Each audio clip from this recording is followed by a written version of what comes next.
میری کھلونوں کی دکان ہے۔ انارکلی بازار میں میرے پاس دیسی بدیسی ہر قسم کا کھلونا ہے۔ میں گاہک کی جیب اور ظاہری حالت سے اندازہ لگا لیتا ہوں کہ اس کی قوت خرید کتنی ہے۔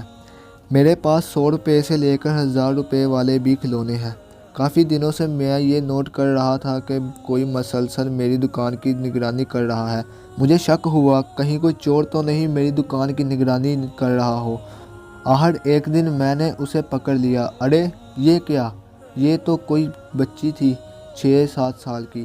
حالانکہ گلابی اور نیلے رنگ کی پھٹی ہوئی فراق اور پاجامے سے معلوم ہو گیا کہ کوئی فقیرنی تھی۔ میں نے اسے ڈانٹ کر پوچھا، اوئے تو میری دکان پر کب گھسی؟ اس کا رنگ اڑ گیا۔ بیچاری تھر تھر کانپ رہی تھی، مگر مجھے کوئی ترس نہیں آیا۔ یہ سب فقیر جان کر اپنے بچوں کو ایسی حالت میں رکھتے ہیں تاکہ لوگ ترس کھا کر زیادہ بیک دیں۔ دکان سے کوئی چیز تو نہیں اٹھائی؟ وہ نفی میں سر ہلانے لگی۔ اس کی آنکھوں میں آنسو بھر آئے تھے۔ اگر دوبارہ ادھر نظر آئی تو میں ماروں گا اور پولیس میں دے دوں گا۔ چل دوڑ جا۔ دکان میں گاہکوں کی موجودگی کی وجہ سے میں نے اسے دھکے دینے سے گریز کیا۔ وہ معصوم سی بچی دوڑتی ہوئی میری دکان سے باہر نکل گئی۔ چور ہوتے ہیں جی، دکان میں گھس کر دکان کا سارا حال معلوم کرتے ہیں، پھر ان کے بڑے دکان لوٹ لیتے ہیں۔ میری دکان میں کھڑی بیگمات نے میری ہاں میں ہاں ملائی۔ اگلے دن میں نے جب دکان کھولی تو وہ دکان کے باہر کھڑی تھی اور شوکس میں لگے کھلونوں کو دیکھ رہی تھی۔ تو پھر آ گئی؟ صاحب جی، میں نے سنی انسنی کر دی۔ اے گڈا کنے دائے؟ اس نے پنجابی میں پوچھا۔ میں نے اسے جواب نہ دیا۔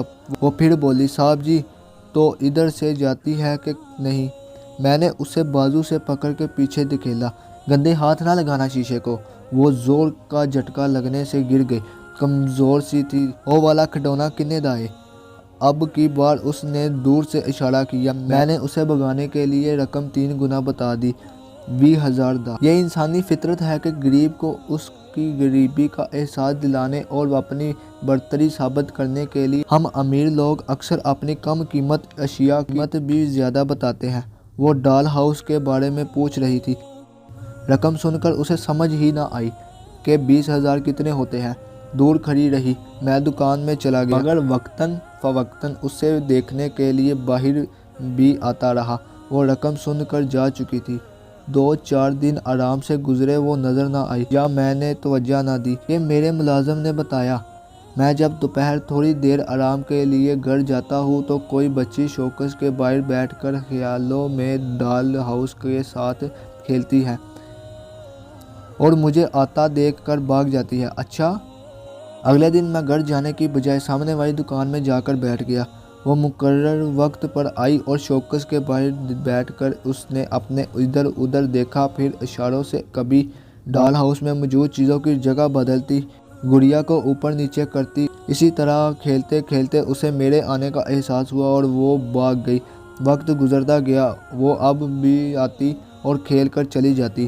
مجھے یہ کھیل اچھا لگنے لگا۔ کبھی چاہتا اسے کھلونا دے دوں، مگر پھر میں اس کھیل سے محروم ہو جاتا، یا پھر مجھے میں اتنی ہلاکی جرأت نہیں تھی کہ میں اتنا مہنگا کھلونا ایک فقیرنی کو دے دیتا۔ میں نے اس کا کھلونا نہ بیچا۔ کئی گاہکوں نے مجھے کھلونوں کی منہ مانگی قیمت دینے کی کوشش کی، مگر میرا دل نہیں چاہا۔ میرے سامنے اس کا میلا سا چہرہ آ جاتا اور میں چاہتے ہوئے بھی ڈال ہاؤس بیچ نہیں سکا۔ اس نے آنا بند کر دیا۔ سال بھی تو کتنے بیت گئے۔ میرے بیٹے نے ڈال ہاؤس کو شوکس سے ہٹانے کے لیے کہا تو میں نے ہٹانے نہیں دیا۔ ہو سکتا ہے وہ آئے، مگر اب تو وہ بڑی ہو گئی ہوگی۔